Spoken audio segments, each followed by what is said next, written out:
오늘 우리에게 주시는 말씀은 로마서 6장 19절에서 23절의 말씀입니다. 하나님의 말씀을 봉독합니다. 하나님의 말씀을 경청하여 주십시오. 너희 육신이 연약함으로 내가 사람의 예대로 말하노니 전에 너희가 너희 지체를 부정과 불법에 내주어 불법에 이른 것 같이 이제는 너희 지체를 의에게 종으로 내주어 거룩함에 이르라. 너희가 죄의 종이 되었을 때에는 의에 대하여 자유로웠느니라. 너희가 그때에 무슨 열매를 얻었느냐? 이제는 너희가 그 일을 부끄러워하나니 이는 그 마지막이 사망임이라. 그러나 이제는 너희가 죄로부터 해방되고 하나님께 종이 되어 거룩함에 이르는 열매를 맺었으니 그 마지막은 영생이라. 죄의 싹은 사망이요 하나님의 은사는 그리스도 예수 우리 주 안에 있는 영생이니라. 아멘. 이 말씀을 함께 은혜를 나누겠습니다. 먼저 기도합니다.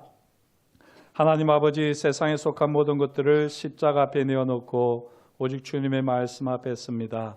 이 세상에 우리의 마음과 우리의 정신, 우리의 감정까지, 우리의 육신까지 다 빼앗기고 살아왔던 한 주간입니다. 그 모든 것들을 십자가 앞에 내어놓고 오직 주님의 말씀으로 다시 한번 새로워지기를 원하오니 그 간절한 심령들마다 주님의 음성이 들려지게 하시고 주님의 만져주시는 손길이 경험되어지는 복된 시간 되게 하여 주옵소서.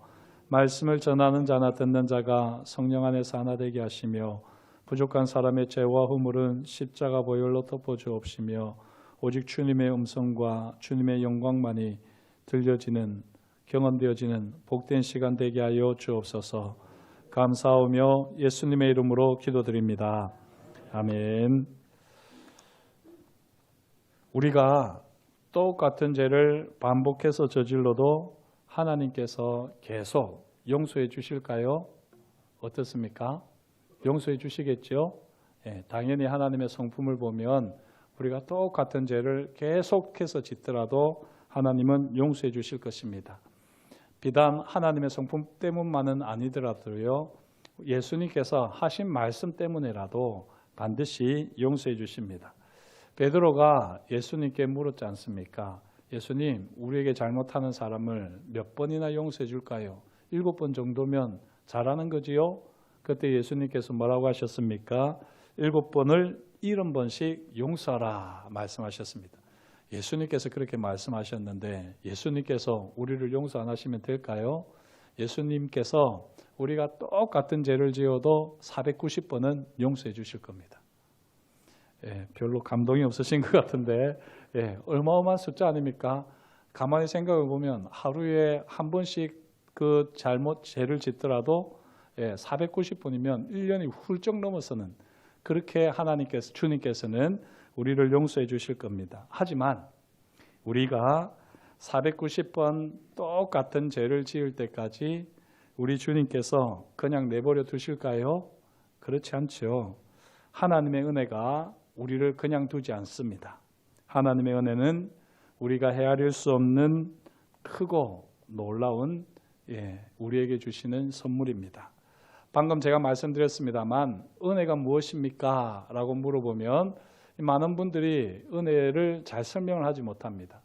우리 신앙생활에서 가장 많이 사용되는 단어 중에 하나인데 실제로 은혜가 무엇입니까? 물어보면 주저주저하는 분들이 많습니다. 신학적인 풀이는 이렇습니다. 은혜는 하나님께서 값없이 주시는 선물입니다. 에베소서 2장 8절 말씀, 너희는 그 은혜에 의하여 믿음으로 말미암아 구원을 받았으니 이것은 너희에게서 난 것이 아니요 하나님의 선물이라. 은혜는 하나님께서 우리에게 값없이 주시는 선물, 바로 구원이 은혜의 핵심이죠. 그렇다면 은혜 아래에 있는 삶은 어떤 삶일까요? 이 바울은 로마서 6장 14절 15절에서 두 번이나 우리는 은혜 아래에 있다 말합니다. 바울은 이 로마서 6장을 시작하기 전에 로마서 5장 21절에서 이렇게 말합니다.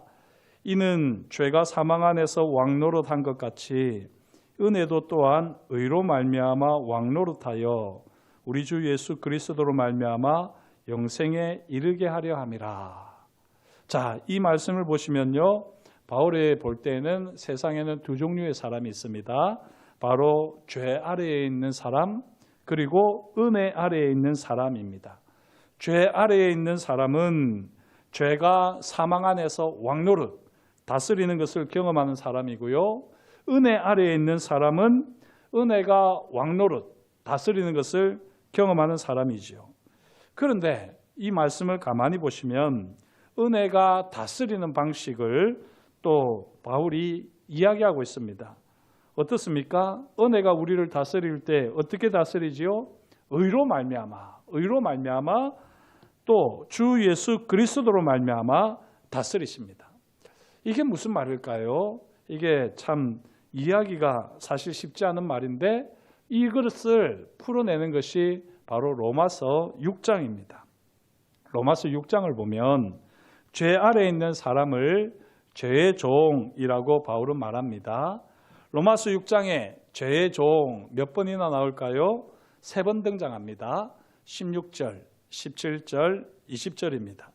이 세 구절을 통해서 보게 되면 죄의 종의 특징이 있지요. 16절을 보면 죄의 종은 사망에 이릅니다. 17절을 보면 죄의 종은 본래 우리의 상태였습니다. 20절을 보면 죄의 종은 의에 대하여 자유롭습니다. 이 자유롭다는 말이 뭐지요? 우리는 참 자유롭다는 말을 좋아하는데 여기서 의에 대하여 자유롭다는 말은 의와 상관이 없다, 관심이 없다 이런 말이 됩니다. 죄의 종은 의와 상관없이 살아가는 존재입니다. 그렇다면 죄 아래에 있는 사람을 죄의 종이라고 했는데요. 그러면 은혜 아래에 있는 사람은 뭐라고 불러야 될까요? 은혜의 종 이렇게 불러야 되지 않겠습니까? 그런데 로마서 6장을 보면 은혜의 종이라는 표현은 한 번도 나오지 않습니다. 바울은 죄의 종을 3번 언급하는 동안 은혜 아래에 있는 사람을 어떻게 표현하고 있을까요? 이제 우리가 그걸 살펴보고자 합니다. 22절. 그러나 이제는 너희가 죄로부터 해방되고 하나님께 종이 되어 거룩함에 이르는 열매를 맺었으니 그 마지막은 영생이라. 누구의 종이라고 합니까? 하나님의 종입니다. 그렇습니다. 은혜 아래에 있는 사람은 하나님께 종이 되어서 거룩함에 이르는 열매를 맺습니다. 자, 18절입니다. 죄로부터 해방되어 의에게 종이 되었느니라 말씀합니다. 은혜 아래에 있는 사람은 누구의 종이라고요? 의의 종이라는 겁니다. 의의 종. 죄로부터 해방되어 의에게 종이 되었다. 바울은 선포합니다. 16절. 너희 자신을 종으로 내주어 누구에게 순종하든지 그 순종함을 받는 자의 종이 되는 줄을 너희가 알지 못하느냐. 혹은 죄의 종으로 사망에 이르고 혹은 순종의 종으로 의에 이르느니라. 은혜 아래에서 사는 사람은 누구의 종이라고요? 순종의 종이라고 합니다. 이 순종의 종, 저도 말씀을 준비하면서 이번에 새롭게 봤습니다. 지금까지는 순종의 종이라고는 한 번도 생각해 본 적이 없거든요. 그런데 바울은 죄의 종은 사망에 이르고 순종의 종은 의에 이른다라고 말씀합니다. 이 순종의 종이 도대체 뭘까요? 조금 쉽게 이해가 안 되는데요. 그래서 그런지 바울은 17절에서 다시 말씀합니다. 하나님께 감사리로다. 너희가 본래 죄의 종이더니 너희에게 전하여 준 바 교훈의 본을 마음으로 순종하여 이렇게 되어 있습니다. 순종의 종은 우리에게 전하여 준 바 교훈의 본을 마음으로 순종하는 겁니다. 그렇다면 전하여 준 바 교훈의 본을 마음으로 순종한다. 이건 또 무슨 말일까요?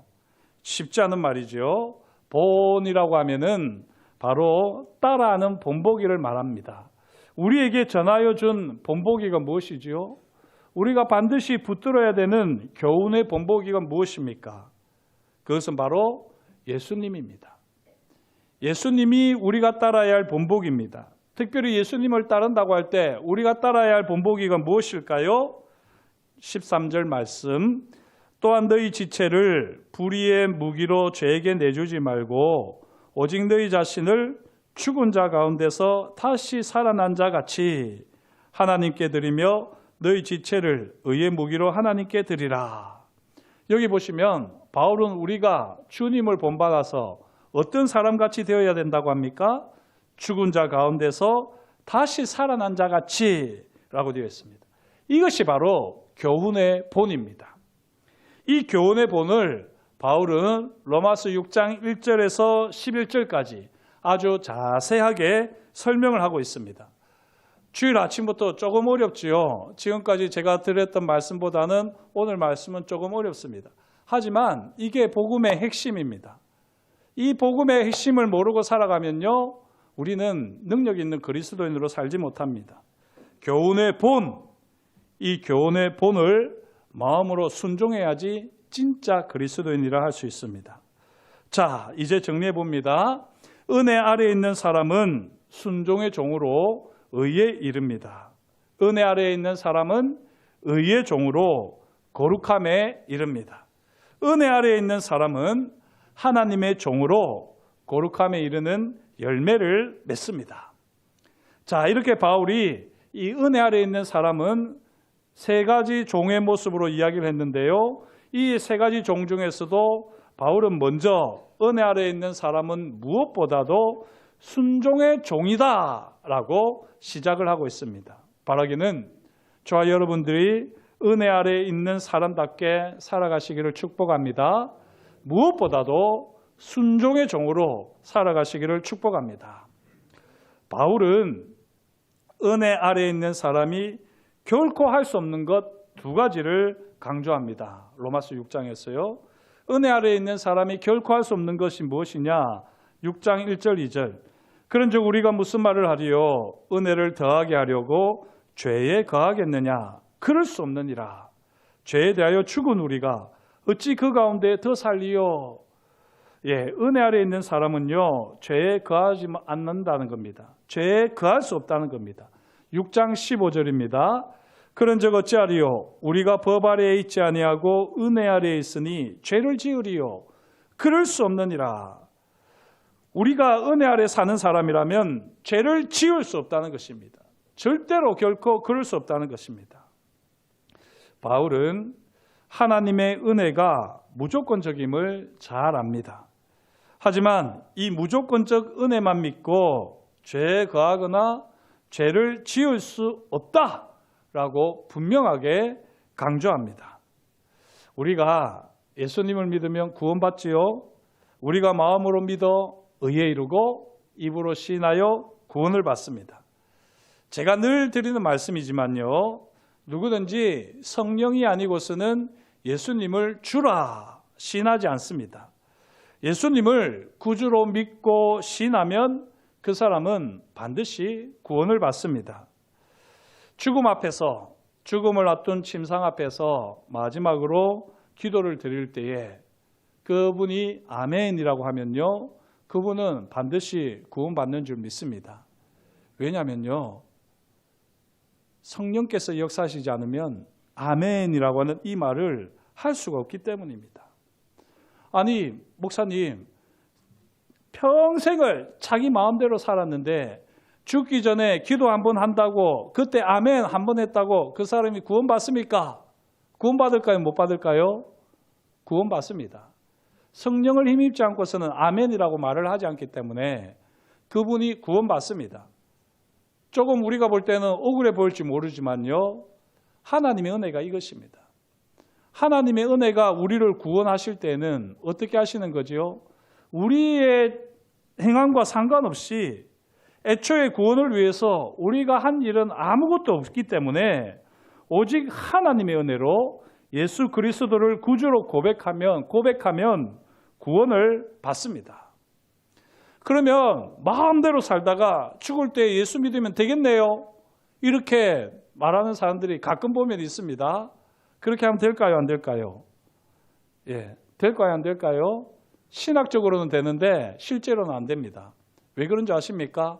마음대로 살아보십시오. 우리 중에는 그렇게 산 분이 없겠지만 마음대로 살면요, 마지막 죽을 때 아멘이 안 나옵니다. 마음대로 살면 절대로 아멘이 안 나옵니다. 왜냐하면 마음대로 살면 죽을 때 예수님이 꼴 보기 싫거든요. 기억하십시오. 우리가 죄인일 때, 원수일 때 우리를 위하여 죽으신 예수님 때문에 하나님의 무조건적인 은혜로 우리가 구원을 받습니다. 그렇다면 우리가 마음대로 살아도 되겠느냐? 결코 그럴 수 없다 하는 것이 바로 바울이 이야기했던 두 가지입니다. 두 가지. 이런 생각을 하는 사람들에게 바울은 오늘 말씀 로마서 6장을 전하는 거지요. 보네프라고 하는 유명한 신학자는 은혜를 모르고 은혜 아래에 있는 삶을 오해하는 사람들에게 엄히 경고했습니다. 하나님의 은혜를 값싼 은혜로 만들지 마라. 하나님께서 우리에게 우리의 행위와 상관없이 우리를 구원해 주시기 때문에 우리가 마음대로 살아도 된다고 하는 것은 하나님의 은혜를 값싼 은혜로 만들어 버리는 것입니다. 하나님의 은혜는요, 값싼 은혜가 아니라 값비싼 은혜입니다. 하나님의 은혜는 너무나도 값비싼 은혜이기 때문에 그 값을 우리에게 요구하지 않고 거저 주시는 선물이지 결코 하나님의 은혜는 값싼 은혜가 아닙니다. 하나님의 은혜로 구원을 받았으면 이제 우리는 은혜 아래에 있는 삶을 살아야 합니다. 다시 말씀드립니다. 우리의 행위와 상관없이 오직 하나님의 은혜로 구원을 받았기 때문에 사실 우리가 계속 죄를 지어도 하나님께서는 우리에게 구원을 베풀어 주실 것입니다. 하나님의 은혜는 그만큼 크시기 때문입니다. 그렇다고 할지라도, 이것이 하나님의 은혜라고 할지라도 자기 죄를 자백하지 않고 잘못을 뉘우치지도 않고 전혀 삶이 안 달라지는데도 하나님께서 구원해 주실까요? 무조건 은혜일까요? 사랑하는 성도 여러분, 기억하셔야지 됩니다. 이 세상에는 두 종류의 사람이 있다고 했습니다. 죄 아래에 있는 죄의 종이든지 은혜 아래에 있는 순종의 종이든지 둘 중에 하나의 인생을 살게 되어 있습니다. 예수님께서 나의 죄를 위하여 십자가에서 죽으시고 3일 만에 다시 살아나셨음을 믿는다면 우리도 순종의 종답게 우리 죄를 십자가에 못 박고 새로운 삶을 다시 살아야 합니다. 이것이 바로 순종의 종의 삶입니다. 은혜 아래에 있는 삶입니다. 삶이 전혀 달라지지 않거나 세상과 구별되지 않는 삶을 계속 살아간다면 그 사람은 결코 은혜 아래에 있는 사람이 아니지요. 은혜 아래에 있는 사람은 순종의 종이기 때문입니다. 자, 그렇다면 여기서 우리는 정말 심각한 질문을 던질 수밖에 없습니다. 그럼 나는 지금 죄 아래에 있는가? 그렇지 않으면 은혜 아래에 있는가? 하는 문제입니다. 어떻습니까? 저와 여러분은 죄 아래에 있습니까? 은혜 아래에 있습니까? 내 삶의 자리를 바라보면 온통 죄뿐입니다. 나는 죄덩어리입니다. 나는 은혜와 전혀 상관없는 죄의 자리에 머무르고 있고 계속 죄의 자리에 머무르고 싶어 합니다. 그렇다면 나는 죄의 종일까요? 여기서 우리는 큰 실수를 하는 겁니다. 여기서 우리가 바로 알아야지 되는 것입니다. 한번 생각을 해보십시오. 순종의 종으로 사는 사람이 전혀 죄를 짓지 않을까요? 그렇지 않습니다. 의의 종으로 사는 사람이 전혀 죄가 없이 의로울까요? 그렇지 않습니다. 그러면 순종의 종, 의의 종으로서 짓는 죄는 죄가 아닐까요? 아니요, 죄 맞습니다. 분명히 죄입니다. 그러면 어떻게 되느냐는 겁니다. 이는 죄가 죄로 드러나는 것일 뿐입니다. 이건 제가 하는 말이 아니라 사도 바울이 한 말입니다. 로마서 7장 17절. 이제는 그것을 행하는 자가 내가 아니요 내 속에 거하는 죄니라. 이것을 우리가 꼭 기억을 하셔야지 되는 것입니다. 지금 내 삶의 자리에서 죄가 보인다. 그렇다고 해서 우리가 죄의 종이냐? 예수 그리스도를 믿고 예수 그리스도의 십자가와 부활을 믿는 사람이라면 더 이상 죄의 종이 아닙니다. 우리는 은혜 아래에 있는 순종의 종입니다. 바라기는 저와 여러분들이 이 순종의 종으로 날마다 살아갈 수 있기를 축복합니다. 순종의 종이 뭐라고요? 교훈의 본을 따라서 살아가는 사람이라고 했죠. 그 교훈의 본이 뭐라고 했습니까? 주님이 십자가에서 죽으시고 주님이 다시 살아나셨듯이 우리가 주와 함께 죽고 주와 함께 다시 살아난 자 같이 사는 것, 이것이 바로 순종의 종, 바로 교훈의 본을 따라 살아가는 사람들의 모습입니다. 이걸 바울이 구체적으로 우리에게 알려주기 위해서요, 바울은 우리의 시선을 지체에 두게 합니다. 로마서에서 이 지체라고 하는 단어를 꼭 기억하셔야 됩니다. 지체는 몸의 일부이지요. 하지만 몸 전체를 말을 하는 것이 아닙니다. 지체가 전체를 대변하는 것이 아닙니다. 하나를 보면 열을 안다라는 말이 있지만요, 지체를 가지고 전체를 판단하게 되면 거기에는 반드시 오판이 발생할 수밖에 없습니다. 우리가 복음을 듣고 믿고 예수 그리스도를 주로 고백하면 이미 순종의 삶을 순종의 종으로서 살아가는 거지요. 은혜 아래에 있는 삶을 시작한 겁니다. 우리는 이미 사망에서 생명으로 옮겨진 자들입니다. 우리가 은혜로 구원을 받았기 때문에 우리의 생각과 우리의 감정과 상관없이 우리는 순종의 종으로 살아갑니다. 하지만 이 세상의 온갖 유혹과 제약으로 말미암아 우리도 모르게 때로는 알면서도 연약한 모습으로 죄를 범합니다. 그러면 그때 우리가 죄의 종으로서 죄 아래에 있는 삶이냐? 그게 아니다 하는 것이 바로 복음입니다. 우리는 이미 예수 그리스도의 십자가와 부활을 힘입어서 은혜 아래에서 살아가고 있는 삶, 순종의 종으로 살고 있기 때문에 비록 내가 죄를 짓고 있다 할지라도, 내가 죄와 더불어 살아가는 것 같다 할지라도 그게 내가 아니라 바로 죄라는 것입니다. 그리고 그 죄에 붙들려 있는 지체라고 하는 것입니다. 죄가 우리 지체 가운데서 역사하면서 우리에게서 왕노릇하려고 하지요. 이때 우리가 죄에 속으면 안 되는 겁니다. 아이고, 내 손이 죄지었네. 그래, 내 몸 전체를 다 가져가라. 이렇게 해버리면 우리는 죄의 종이 되어버리는 것입니다. 아이고, 내 발이 죄를 지었네. 에라 모르겠다. 그냥 내 전체를 다 가져가라. 이렇게 하면 사단의 유혹에, 사단의 격에 넘어가는 것입니다. 우리는 강교한 마귀에게 속으면 안 됩니다. 만약에 우리가 예수 그리스도의 십자가와 부활을 믿고 의지하며 십자가를 붙드는 마음으로 나의 지체를 주님의 십자가에 못 박으면 그 마음을 주님께서 받으시는 줄 믿습니다. 물론 이건 힘이 들지요. 어렵습니다. 여전히 내 지체가 죄를 짓고 있으면 내 전체가 그 지체를 따라서 죄에 거하고 싶은 그런 유혹이 있습니다. 그런 마음들이 있습니다. 하지만 그때 내 지체가 죄악 가운데 있을 때에 우리는 주님 앞에 나아가서 그 지체를 십자가에 못 박기로, 내 힘으로 할 수 없다면 주님께서 그 지체를 십자가에 못 박아 주시도록 은혜를 구할 수 있습니다. 하나님의 도우심을 구할 수 있습니다. 주님, 지체를 불의의 무기로 드리지 않는 순종의 종으로 살고 싶습니다. 주님, 지체를 의의 무기로 드리는 의의 종으로 살고 싶습니다. 거룩함에 이르는 열매를 맺어가는 하나님의 종으로 살아갈 수 있도록 은혜를 주옵소서. 우리가 이렇게 간절히 기도하게 될 때 하나님의 은혜가 강권적으로 역사하는 줄 믿습니다.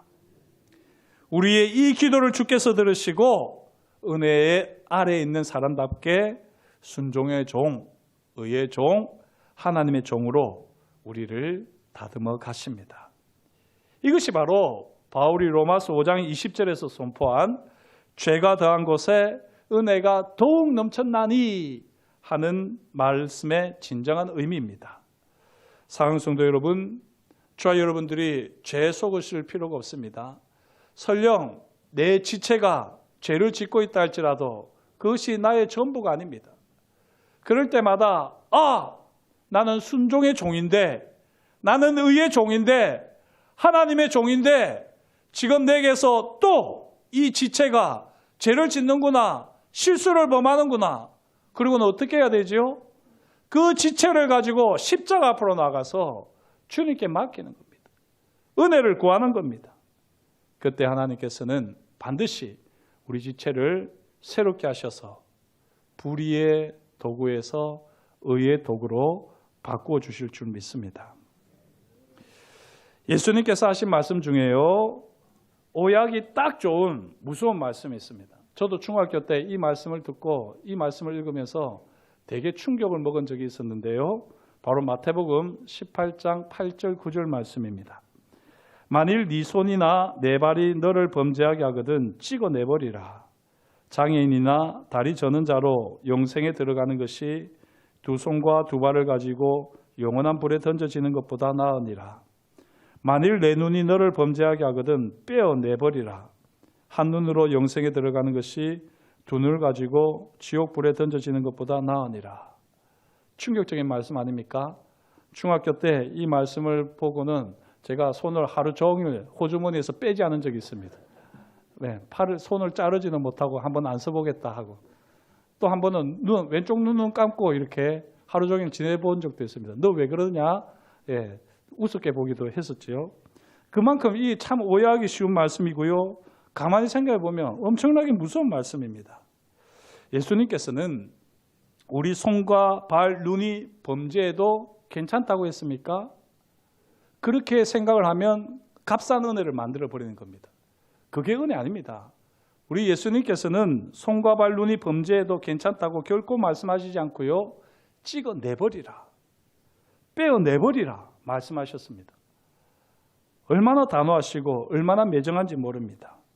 영생에 들어갈 건지 지옥불에 던져질 것인지 결단을 하라 말씀하시는 거죠. 하지만요, 여기서 예수님의 본심을 잘 아셔야지 됩니다. 손과 발, 눈이 범죄한 것은 너의 전 존재가 범죄한 것이 아니야.